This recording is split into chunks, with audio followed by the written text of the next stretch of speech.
Муниципальные детские сады в Риге собираются закрывать, а частный город оплачивает каждому ребенку.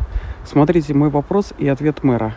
Vai pašvaldības līdzfinansējums privātiem bērnu dārzam tiek piešķirts tikai gadījumos, kad bērnam nav pieejama vieta pašvaldības bērnu dārzā, vai arī finansējums piešķirts neatkarīgi no vietu pieejamības pašvaldības? Iedzīvotāji var saņemt līdzfinansējumu no pašvaldības, ja viņi izvēlas šo te privāto izglītības iestādi.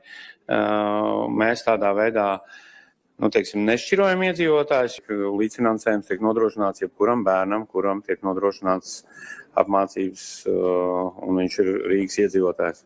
По словам мэра, финансирование получают все дети, вне зависимости от того, было ли место в муниципальном садике. Но в законе об образовании и в правилах самоуправления написано: частный сад компенсируется только если ребенку не предоставлено место в муниципальном. Как так получается? Как говорила ранее, отправила официальный запрос и жду письменный ответ. В следующем видео покажу, о каких суммах вообще идет речь, и цифры вас удивят. Подписывайтесь на этот профиль, продолжение будет.